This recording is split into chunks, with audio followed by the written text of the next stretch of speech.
여러분 안녕하십니까? 성북실버 IT 다람쥐 할머니와 열매 시간입니다. 오늘은 심청전을 통해 효에 대한 이야기를 나눠볼까 합니다.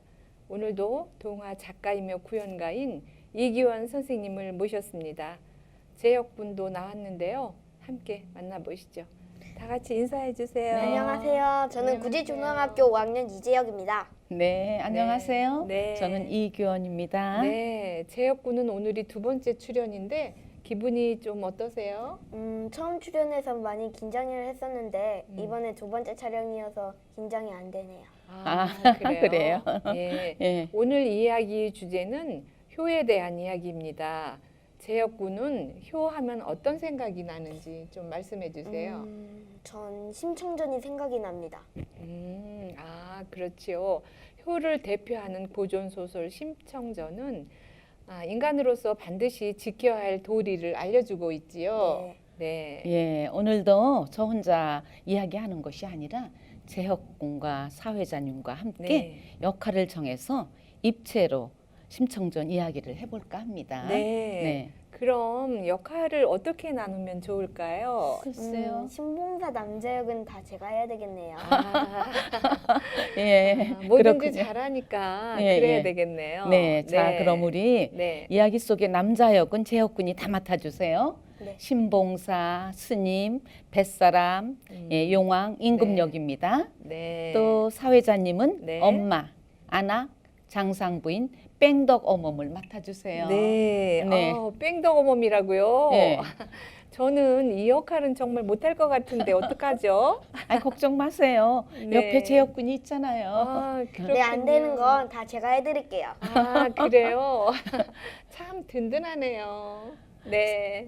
자 그럼 우리 이야기 속으로 들어가 보겠습니다. 네. 네, 옛날 황주 도하당이라는 곳에 앞을 못 보는 심학귀라는 사람과 곽씨 부인이 살고 있었어요. 이 부부는 나이가 40이 되도록 아이가 없어서 정성을 다해 매일 기도를 했죠. 어느 날 곽씨 부인 꿈에 손녀가 나타나서 큰 연꽃을 하나 주며 말했어요. 너의 정성이 지극하여 한 생명을 주노니 잘 키우도록 하라. 선녀님 고맙습니다. 그 뒤 각시 부인은 예쁜 여자 아기를 낳고 이름을 심청이라고 지었어요. 그런데 곽씨 부인은 아기를 낳고 몸이 아파 일어나지 못하더니 그만 열흘 만에 죽고 말았어요. 아이고 어쩌나 이 어린 것을 두고 가오. 신봉사는 배고파 오는 어린 청이를 안고 이 집 저 집 젖동량을 다녔지요. 누가 배고픈 우리 청이 젖 좀 주시오. 아이고. 빨래하러 나온 이웃 아주머니가 젖을 물렸어요. 아이고 세상에. 아기가 몹시 배가 고팠나 봐요. 이렇게 먹어대니. 동네 분들 우리 이 아이에게 젖을 좀 나눠줍시다. 청이가 5살이 되자 아버지의 눈이 돼서 아버지를 모시고 다녔고 추운 겨울이 되어 먹을 것이 없을 때는 이곳저곳 아버지를 위해 동량을 다녔지요. 아주머니, 저희 아버지 드릴 밥 조금만 주세요. 고맙습니다. 아이고 어린애가 커서 지 아버지를 먹여 살리려고 애를 쓰네. 청이는 10살이 되자 길쌈과 바느질을 해서 아버지를 극진히 모셨어요. 청이는 성품이 곱고 몸가짐이 바르며 손재주가 뛰어나 칭찬이 자자했죠. 마을의 부자 장상 부인이 말했어요. 예, 청아. 내겐 딸이 없는데 네가 우리 집 양딸이 좀 돼줄 수 있겠니? 마님, 말씀은 너무 고맙지만 저는 눈먼 아버지를 이 세상 떠나시는 날까지 돌봐드려야 합니다. 송구합니다. 하며 거절했어요. 어느 날 청이가 건너 마을에 방아를 찧어주러 갔다가 늦도록 일을 하게 되었어요. 집에서 청이를 기다리던 아버지는 딸을 찾아서 나섰지요. 나가보자. 심청아, 청아, 어디쯤 오느냐? 여기 개천물인가? 그만 풍동 연못에 빠져서 허우적거렸어요. 사람 살려주세요. 마침 그곳을 지나던 몽은사 스님이 신봉사를 보고 물로 뛰어들어 구해주었죠. 허허, 앞을 못 보시는군요. 공양미 300석을 몽은사에 시주를 하면 눈을 뜰 텐데. 네? 눈을 뜰 수 있다고요? 정말입니까, 스님? 그럼 제가 그 공양미 300석을 바치겠습니다. 그럼 약속을 꼭 지키시오. 네. 급한 마음에 스님께 약속을 한 신봉사는 무척 걱정이 되었어요. 아유, 내가 미쳤구만. 어쩌지? 집에 늦게 돌아온 청이는 아버지의 근심 어린 모습을 보고 물었어요. 아버지, 무슨 고민이 있으세요? 저녁도 안 드시고. 신봉사는 낮에 있던 일을 다 말했어요. 내가 큰 실수를 했다. 이를 어쩌지? 부처님께 거짓말을 할 수도 없고. 아버지, 걱정하지 마세요. 제가 어떻게든 구해드릴게요. 구해보겠어요. 청이는 아버지를 안심시켜 드렸지만 걱정이 되어서 잠이 오지 않았어요. 어디서 쌀 300가마니를 구한단 말인가? 청이는 슬펐지요. 그러던 어느 날 뱃사람들이 처녀를 산다는 소문이 들렸어요. 처녀를 구합니다. 15꽃 같은 처녀. 우리는 남경으로 장사 다니는 뱃사람들인데 그 이상하게 인당수에만 가면 배가 뒤집어져서 손해가 많소. 15살 처녀를 바다에 제물로 바치면 된다 해서 이렇게 처녀를 구하러 다닌답니다. 청이는 얼른 뱃사람을 찾아갔어요. 여보세요. 제가 바다의 제물이 되겠습니다. 정말이요? 정말 고맙소. 뱃사람들은 공양미 300석을 몽은사에 시주하고 청이 아버지가 살아갈 돈을 주었어요. 배 떠나기 바로 전날이에요. 청이는 거짓말을 했어요. 아버지, 제가 내일부터 장승땡에 그 수양달러 가기로 했어요. 아버지께서 살아가실 수 있는 돈도 받아두었으니까 잘 보관하시고 쓰시면서 사세요. 가까운 곳으로 가니 제가 자주 찾아뵐게요. 청이는 밤새도록 아버지가 입을 옷을 지어놓았지요. 꼬끼요! 새벽닭이 울었어요. 다가 울지 마라. 네가 울면 날이 새고 날이 새면 나 죽는다. 나 죽는 건 괜찮지만 혈혈단신 우리 아버지 누구를 의지하고 살아갈까? 아버지 부디 눈을 뜨셔서 천지만물 보옵소서. 그때 뱃사람들이 왔어요. 자, 어서 떠납시다.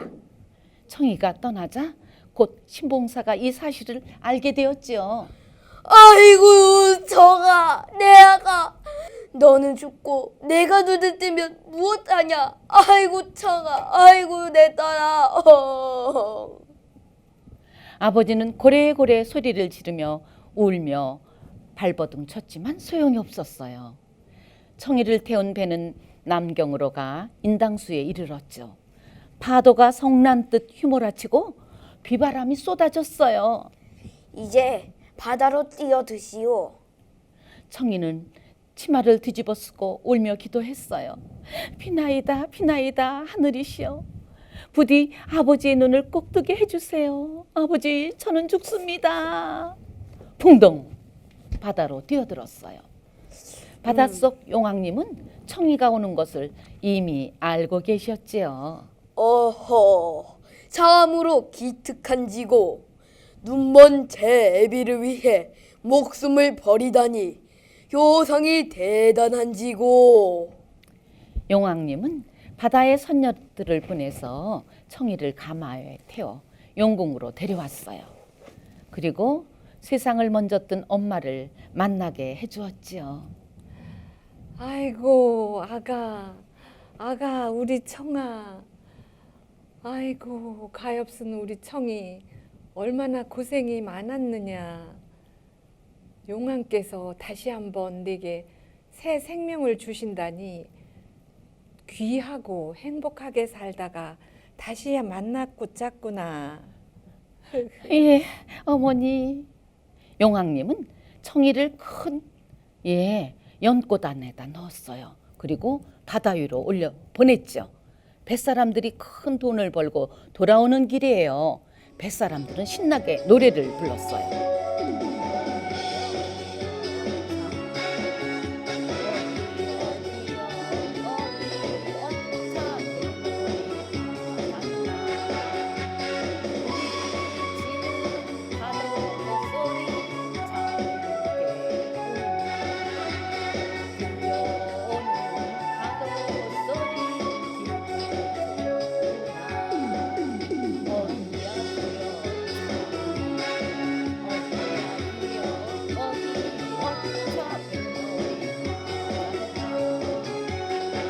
그때 아주 커다란 연못이 바다에 떠 있었어요. 그걸 보고 뱃사람들이 소리쳤죠. 아니, 세상의 꿈인가? 이렇게 크고 멋진 꽃이 있다니. 뱃사람들은 연꽃을 건져다가 임금님께 바쳤어요. 오, 참으로 신기한 꽃이요. 이렇게 크고 아름다운 꽃은 처음이요. 임금님이 연꽃을 어루만지자 갑자기 꽃 속에서 예쁜 처녀가 나왔어요. 누구였을까요? 네, 청이었어요. 아니, 이럴 수가. 모두 깜짝 놀랐죠. 청이는 그동안 이야기를 모두 임금님께 했어요. 임금님은 왕비를 잃고 외롭게 지내고 있었는데 청이를 만나서 다시 행복하게 지내게 됐죠. 하지만 청이는 아버지를 생각하며 한숨을 쉬곤 했어요. 어느 날 임금님이 물었어요. 왕비, 무슨 걱정이라도 있어? 네, 눈먼 아버지를 만나고 싶습니다. 아버지를 만날 수 있도록 맹인 잔치를 베풀겠소. 임금님은 온 나라 맹인 남정네들을 모두 불러 궁궐에서 잔치를 베푼다는 공문을 내렸어요. 한편 신봉사는 혼자 쓸쓸히 지내다가 뺑덕 어멈이라는 심술보 여자를 만나서 돈을 다 뺏겼어요. 뺑덕 어멈은 엿 사먹고 술 사먹고 고기 사먹고 돈을 다 탕진해버린 뒤 도망갈 준비를 하고 있었지요. 신봉사도 잔치 소식을 들었어요. 여보, 나도 궁궐 잔치에 가고 싶소. 노잣돈 좀 주시오. 아니, 무슨 소리 하는 거예요? 엿 사먹고 떡 사먹고 고기 사먹고 다 써버렸어요. 아무것도 없어요. 뭐요? 내 딸이 죽으면 남긴 돈을 다 없앴단 말이요? 에이, 못 쓸 사람! 할 수 없이 신봉사는 지팡이를 의지하고 궁궐을 떠났어요.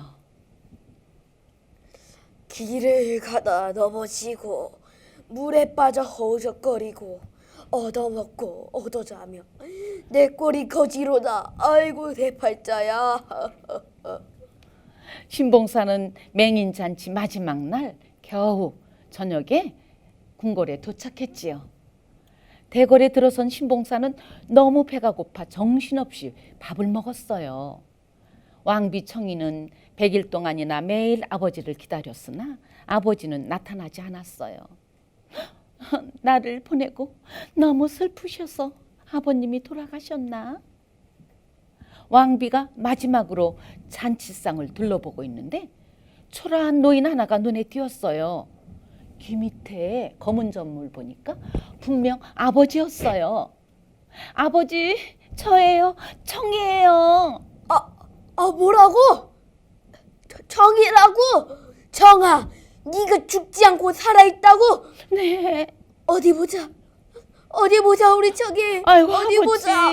아버지, 너무나 놀란 신봉사가 눈을 번쩍 떴어요.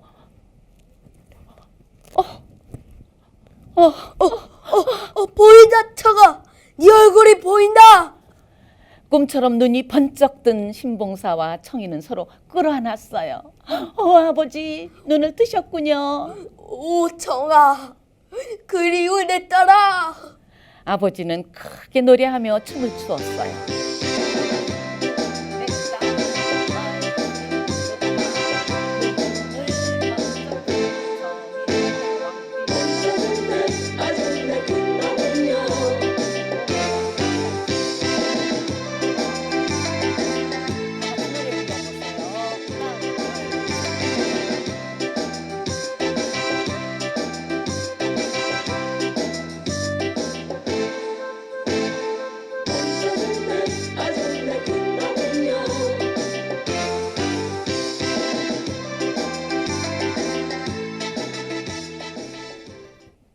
이렇게 노래를 부르고 춤도 추다 보니까 정말 재미있네요. 재혁군은 이 이야기를 통해서 무엇을 느꼈나요? 심청이 아버지를 극직히 여기는 효성으로 죽지 않고 왕비가 되어 아버지 눈을 뜨게 하는 모습을 보며 착하게 일을 하면 반드시 좋은 보답을 받는다는 사자성어 인과응보를 생각했습니다. 네. 아이고, 이렇게 어려운 말도 생각해내고 그러게요. 네, 역할극으로 꾸미니까 참 재밌죠? 네. 네, 재혁이가 이야기 속의 감정을 너무 잘 표현해서 맞아요. 더욱 그 전달력이 좋았던 것 같아요. 네. 네, 역할극으로 만드니까 또 다른 맛이 느껴지는 것 같습니다. 재혁군이 멋지고 든든합니다. 감사합니다. 네, 어른이 어린이들에게 교육 있는 우리나라 고전을 많이 들려주시면은 좋은 공부가 되겠죠? 네. 어느새 이야기 나누다 보니까 마칠 시간이 되었습니다.